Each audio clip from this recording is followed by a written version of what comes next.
Assalamualaikum warahmatullahi wabarakatuh. Halo sahabat hukum. Kali ini kita akan membahas tentang alat bukti di dalam hukum acara perdata. Ada 5 macam alat bukti di dalam hukum acara perdata, yaitu surat, saksi, persangkaan, pengakuan, dan sumpah. Selanjutnya kita akan bahas satu persatu. Alat bukti pertama adalah surat.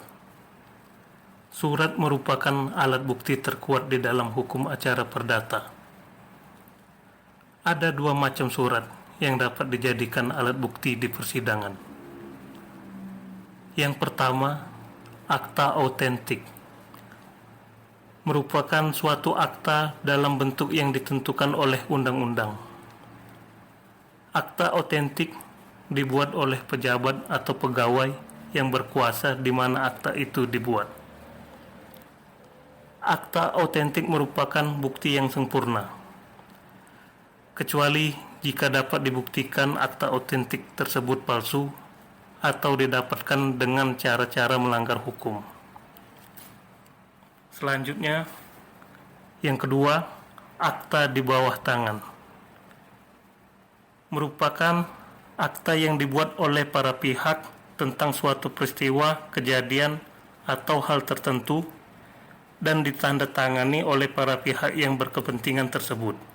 Alat bukti kedua adalah saksi. Saksi merupakan orang yang memberikan keterangan di depan pengadilan mengenai apa yang mereka ketahui, lihat sendiri, dengar, atau merasakan.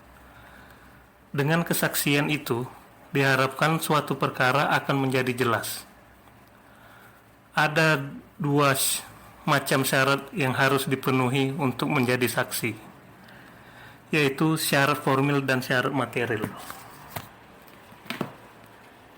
Syarat-syarat formil yang pertama, orang akan diminta keterangannya sebagai saksi harus cakap atau sudah dewasa menurut undang-undang, tidak gila, tidak dalam pengampuan, atau dengan kata lain dapat mempertanggungjawabkan perbuatannya. 2. Tidak mempunyai hubungan keluarga, saudara maupun semendah dengan salah satu pihak, kecuali undang-undang menentukan lain, termasuk juga hubungan perkawinan walaupun sudah bercerai. 3. Tidak ada hubungan kerja dengan menerima upah kecuali undang-undang menentukan lain. 4. Menghadap ke persidangan. 5. Diperiksa satu persatu. 6. Mengucapkan sumpah. Selanjutnya, syarat material. 1. Menerangkan apa yang telah dilihat, didengar, atau dialami sendiri. 2. Diketahui sebab-sebab mengapa saksi mengetahui suatu peristiwa yang akan diperiksa. 3. Bukan merupakan pendapat atau kesimpulan dari saksi sendiri. 4. Saling bersesuaian satu sama lain. 5. Tidak bertentangan dengan akal sehat. Alat bukti yang ketiga, persangkaan. Persangkaan merupakan kesimpulan yang oleh undang-undang atau oleh hakim ditarik dari suatu peristiwa umum ke arah suatu peristiwa yang tidak terkenal. Ada 2 macam persangkaan. Persangkaan menurut undang-undang dan persangkaan yang tidak berdasarkan undang-undang. Persangkaan menurut undang-undang, maka undang-undanglah yang menetapkan hubungan antara peristiwa yang diajukan dan harus dibuktikan dengan peristiwa yang tidak diajukan. Persangkaan yang tidak berdasarkan undang-undang, maka hakimlah yang memutus berdasarkan kenyataan, apakah mungkin dan sampai berapa jauh kemungkinan untuk membuktikan suatu peristiwa tertentu dengan membuktikan peristiwa lain. Alat bukti yang keempat adalah pengakuan. Pengakuan dapat diartikan sebagai suatu keterangan yang membenarkan suatu peristiwa atau hubungan hukum yang diajukan oleh lawan. Ada dua macam pengakuan. Pengakuan di dalam persidangan dan pengakuan di luar persidangan. Pengakuan di dalam persidangan terbagi ke dalam 3 klasifikasi.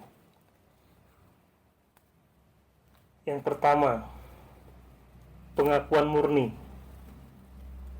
Dalam pengakuan murni, tidak ada pengingkaran sekecil apapun terhadap tuntutan di dalam gugatan.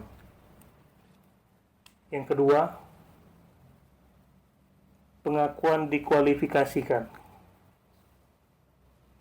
Merupakan pengakuan atas dalil gugatan, namun pengakuan tersebut tidak membenarkan secara keseluruhan dalil-dalil yang telah dikemukakan pihak lawan.